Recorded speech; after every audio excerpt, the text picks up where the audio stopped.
nagbubukas na magandang lugar dito, talagang pinupuntahan namin para ma-experience. Lalong-lalo na kapag ka family-friendly yung mga lugar.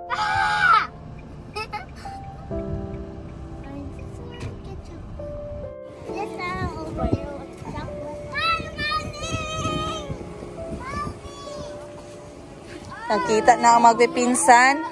So, I would say it's actually worth it, no? Knowing that this activity is not easy to find. This activity, maghugas ng kamay,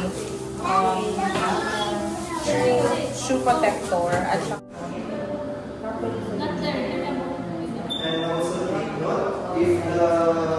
purple.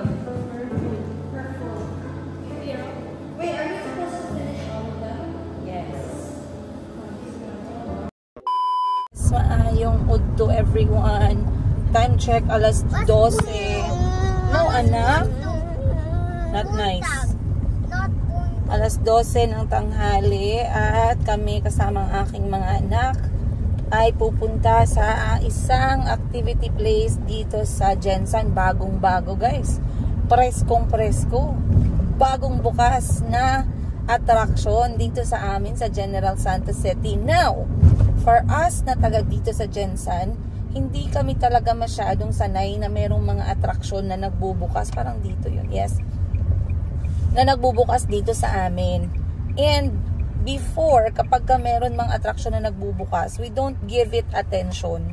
Hindi namin binibigyan ng oras, hindi namin binibigyan ng panahon, kasi nga andito lang sa Jensan. Pero now, it's a new age. New age, new life. New style. Kapag may nagbubukas na magandang lugar dito, talagang pinupuntahan namin para ma-experience. Lalong-lalo na kapag ka family-friendly yung mga lugar. So, basically, merong nagbukas dito na napaka-interesting na lugar. Ito yung tinatawag nilang Don Ricardo's Chocolate Factory. Uy, bakit may chocolate factory sa Jensan? Apaka-sosyal. Normally ba sa mga chocolate, no? Sa mga napakalaking mga syudad, Cebu, Davao. Oo, but we are going to try to make lang, not too much. Mom, not giving Bella any chocolate. That's okay. Because she's allergic to chocolate. Oh, I see. Very good ka. Kasi nasan dito. Kasi ikot. Kasi police dito. Baka doon tayo sa kabila. So, ang pupuntahan namin, ang location ay around 30 minutes away sa bahay. Naka-convoy ako kay Madam Ten Gives at Boss Jerry. Kasama nila yung mga anak din nila. So this is gonna be an interesting experience, guys, no? Samahan nyo kami kasi nga katulad ng sinabi ko, it is surprising na merong nagbukas na chocolate shop or chocolate factory where you can actually make your own chocolate from cocoa. So, napaka-interesting niya talaga. And they are opening this activity both for adults at saka sa mga bata. So, of course, knowing Calby and Chico, gusto ko naman ma-experience nila. And I'm not sure what else, guys. Yung presyo, detalye ng buong activity plus itong place, i-share ko na lang sa inyo sa episode na to. So, sa mga taga-Jensan na nanonood, you guys, you're welcome to watch and see for yourself from this episode para if you would like to try it, meron kayong idea. And for those who are outside of General Santos City, at least alam ninyo kung ano yung ginagawa namin dito sa area namin. Ayun. And of course, kasama ko ngayon si Yumi. Say hi. No. Hi. Bakit ayaw mag-hi ni Mayumi? Show them your shoes. Maldita ka, anak ba? I just want to show your shoes lang gani, oh. If you're happy. Wow. Ulo, takaw. If you're happy on Ganda din ng dress ni guys. So, ayan sila Madam Ten Gives, guys. Naka-convoy kami sa kanila. We'll see kung saan tayo nito pupulutin ngayon. But, yeah, I guess I'll see you guys more on today's episode. Chico, Mayumi said like this. Ah! I just want to get chocolate. Mom, I'm not going to bring my chocolate to the house. Okay. Bigyan mo ako ha. I'm going to, no. I'm going to sell it. You're like your mom. You're going to do what? I'm going to sell it. How much will it be? It will be 10,000 pesos. Oh, ikaw mahal sa chocolate. Because, 10,000? yeah, just over there with chocolate. Hi, Mommy! Nakita na ang magpipinsan. Oh, wow. Wow, Ate Ashley, you're a vlogger na. I see you. I was vlogging on the other day, but I didn't get so because it's robot. Wow. So, this is Ate Ashley, the eldest of Madam Ten Gives. Kaedad ni Kuya Kahil. And this, same na. This is Kuya Jericho. Kuya Jericho, hi. Hi. And this is Morning. Morning, say hi ka. Morning, say hi. Hi. And ang akin naman present si Calvi. Chico, superhero. Superhero pose. And then si Mayumi. Calvi, wag dyan. Come back. Wow. Ganda ng damit ni Mayumi. Be? Wow. Drink na lang tubig. Water, please.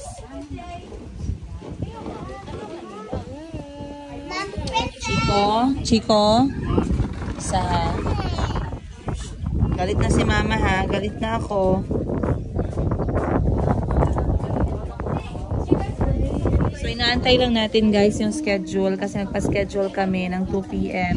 Wala pa namang alas 2. Basically, yung presyo ng kanilang paggawa ng tsokolate dito, both for adult and children, is 650 pesos per person. Pero sa 650 pesos na yan, meron na siyang chocolate na iuuwi mo, plus meron kang free chocolate snacks and chocolate drinks sa mga bata at saka sa adult. So, I would say it's actually worth it, no? Knowing that this activity is not easy to find. This activity is not really commonly offered dito sa amin sa General Santos City. But then, we will still know today kung worth it ba talaga yung 650 pesos na babayaran natin per person. So, ako ang babayaran ko si Calvi saka si Chico. I'm not very sure kung sasama ako, guys. But for the experience, I might do it. And then we shall see. Saan ba si Parks? Parks? Alright, papasok na tayo ngayon to start our chocolate making experience. First, dito muna tayo. Mainit po dun sa labas. Thank you. Okay. So, bago po tayo pumasok sa loob is, requirement po namin is mag-hairnet mo muna. Lahat po ng parents is mag-hairnet and mag-shoot over. And also po din sa bata. And additionally po sa bata is kailangan po natin mag-suot ng apron. Where are we going here? A few.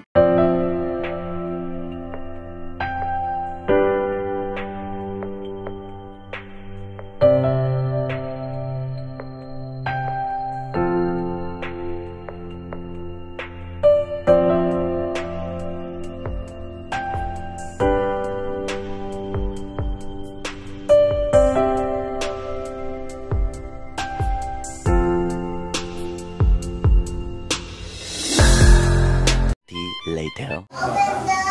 Alright, so must do guys.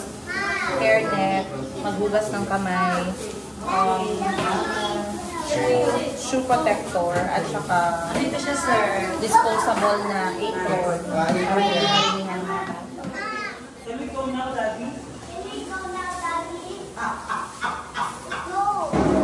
Okay, let's go.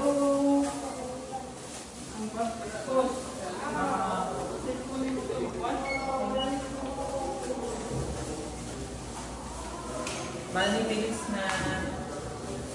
Iwan mo lang water bottle dyan.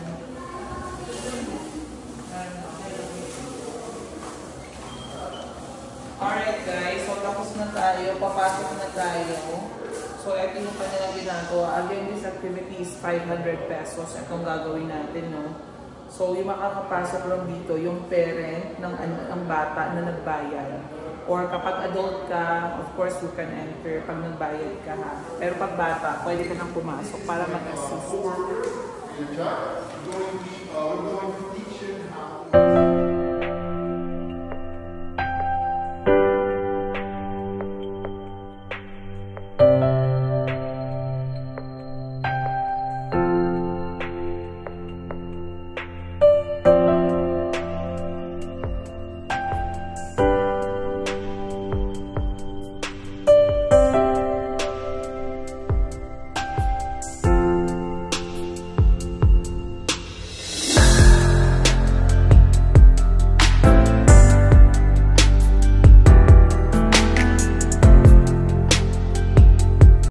A few. Guys, so hindi naman sila stricto, no? Pwede naman kami mag-vlog.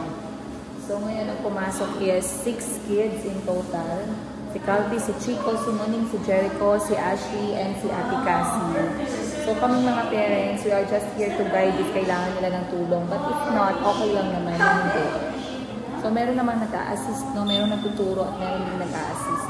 But quite a very interesting activity for the children, knowing that it's very engaging at talagang meron silang participation. So that's what I like about this activity kasi hindi na nakikinig lang yung bata. Purple.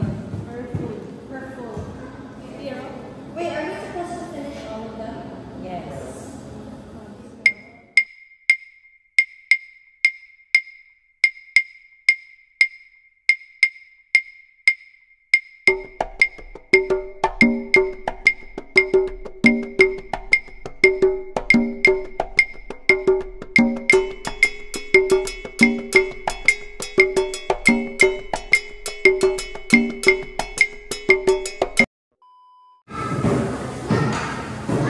Okay guys, so far so good. After nilang lagyan ng parang chocolate base pero merong kulay. Yung kanilang mga molder, ilalagay siya sa ref para medyo tumigas.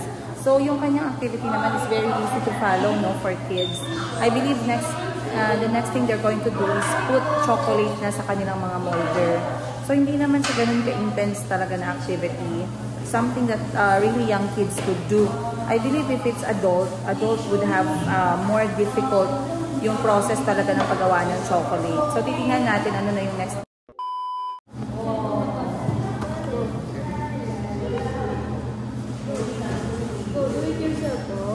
I think we can do it naman. Make us here. Dapat no lampas, okay? Like coloring your art. It should not go out of the line. Oh, galing naman ni Calvi, and Chico, Ashley, and Cassie. Don't go up the line. Galing naman ni Ate Cassie. Ashley, magaling lahat kayo, magaling. Wow! Next year, Calvi. Go, do it yourself. Do it yourself. Go, do it yourself. Dapat Hindi naman ako si Chico, i-assist mo talaga siya. Si Chico, i-assist mo talaga. marunong. Up, full up. Sige, dapat no lampas yan, ha?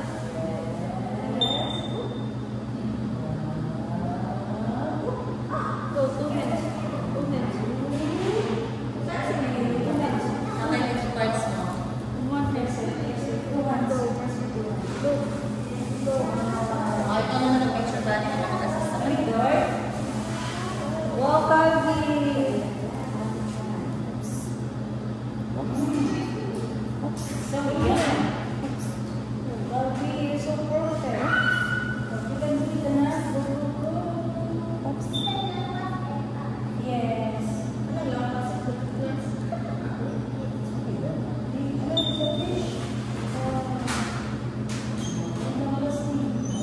So we're doing the chocolate. So we have toppings, sweetness, and also a crushed Oreo.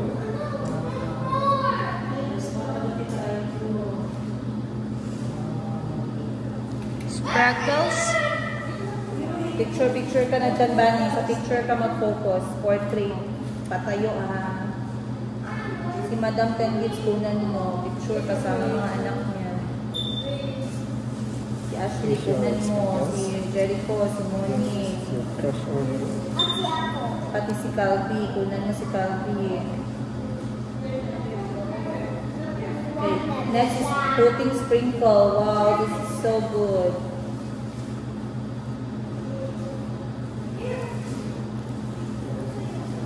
Yay, sprinkle na si Chico.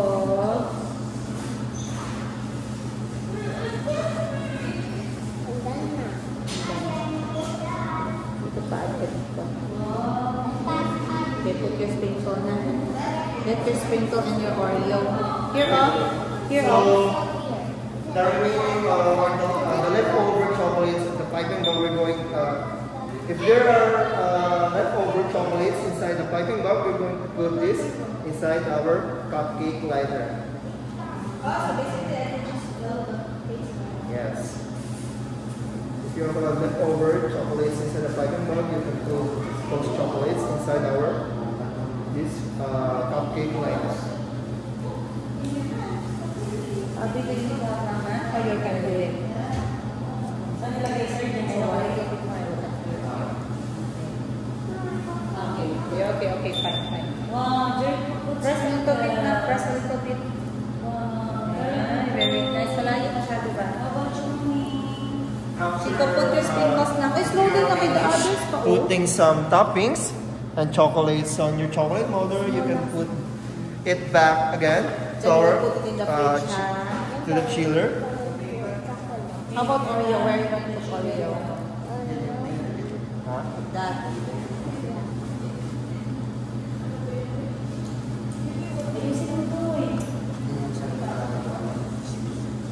Ikaw. Si Jericho pa, si Jericho. Ito yung best, chocolate? Best quality. Anong tawag?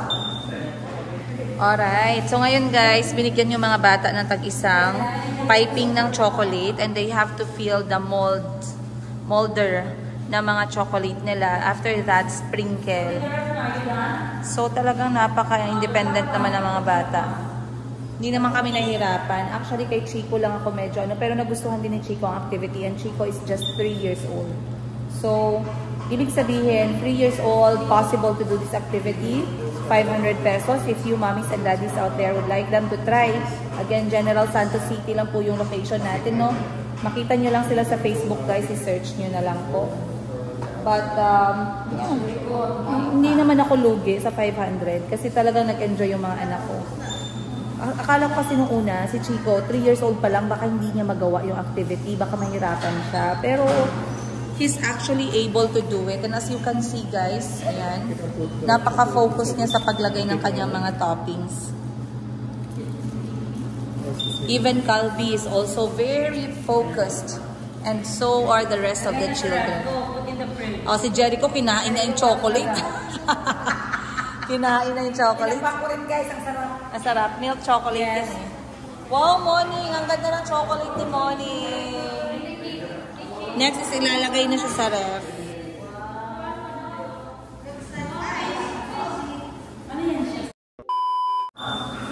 Guys, si Calvi ayaw talaga magpatulong. Gusto niya siya lang talaga yung gumawa. So simula kanina hanggang ngayon, siya lang talaga guys. Kahit na nag-offer ako ng help. That is good kasi he wanted to become independent. And he's very confident with his work. Calvi is very, very good, oh. Ashley also is doing so good. What? Kasi Calvi said he's an artist, di ba, Calvi? I am the first artist in this Eternity later. Wow! You have to tap. Tap. Ready? Wow! One more anak. Wow!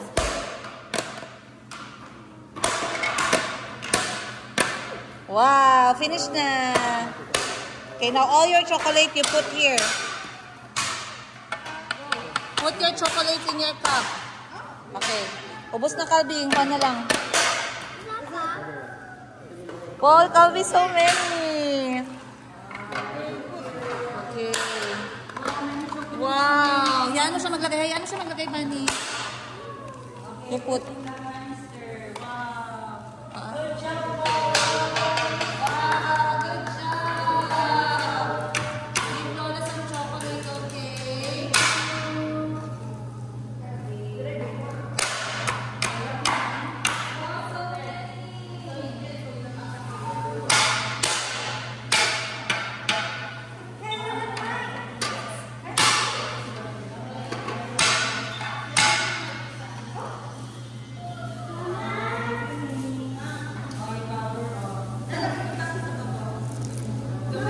Ito yung ginamit nating chocolate sa paggawa para sa mga bata. It's a milk chocolate, guys. Sobrang sarap niya.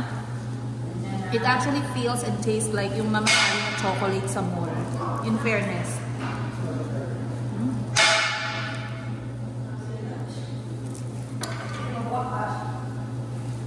Sarap po eh.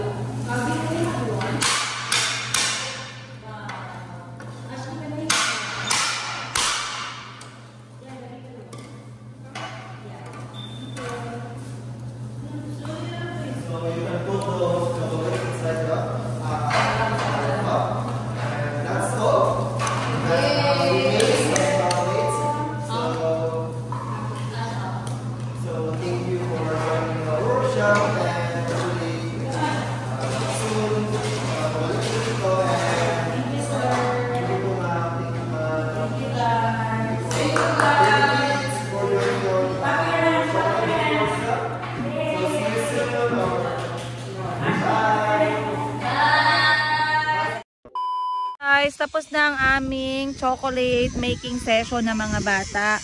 Basically, mga 1 oras lang siyang nagawa, guys. And again, 500 pesos per head ang 1 oras na activity. It's a very basic chocolate making process. Hindi siya from the cocoa beans na process, ha. It's from melted chocolate and then ilalagay siya sa molder, ilalagay sa ref or sa fridge para lumamig at tumigas yung chocolate, and then that's it. Hindi siya yung ine-expect natin na process na merong beans and then lulutuin yung beans, gigilingin yung beans. Hindi ganon sa 500 pesos. But I would say it is worth it knowing na the process plus the chocolate na high quality yung madadala ng mga bata. After this activity, I would say it's a thumbs up and I highly recommend din. It's a fun activity for children. Maybe sa atin adult, I would not recommend kasi sobrang basic niya lang talaga. Yes po, you can... Can I have juice like this, girl? Ay, hindi na. May juice tayo sa bahay. Passion fruit juice. We already have chocolate Mom, na. can I have that orange juice? We will have passion fruit juice at home. Saan ang chocolate mo? Morning coming here. Hindi, oy. Andyan lang si mami niya nag-sit with daddy niya. Takbo kayo. You run around. Go. Oh, very nice place to run around. You play hide and seek or tag. Play tag. Saan ang chocolate mo? Bring me. Bring me your chocolate. Bel, give me kay ma-melt yan. Matunaw. Give me the chocolate muna. It will melt. Give to Bunny. So, eto yung lugar ng Don Ricardo's Chocolate Factory dito sa Jensen, guys. Malapad. As you can see, people can actually camp during the night. Pwede din magtakbo-takbo, pwede din magpahangin.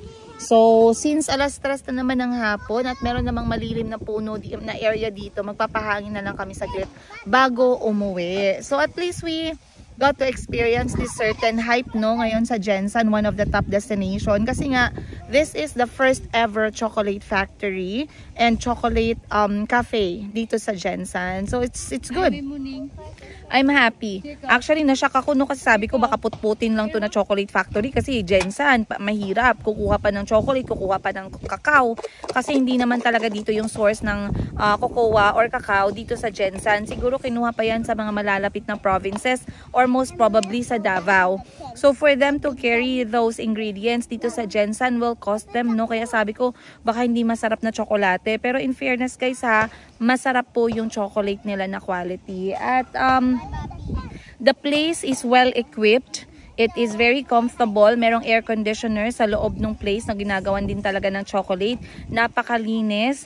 I would say the cafe itself is not very organized pa talaga. And medyo may kulang pa talaga when it comes to customer service. But I'm sure they will get there. Ayun. So far so good. Again, I am not paid. This is not a paid advertisement. Hindi po ito paid promotion. I am just sharing with you guys ang experience namin as a family with the young kids, age 3, age 5, age 6, age 12, age 10. Okay? So far, so good. I do recommend. Ayun. So, salamat guys. Sana nag-enjoy kayo sa episode na to. It is now our free time and I'll see you guys more on today's episode.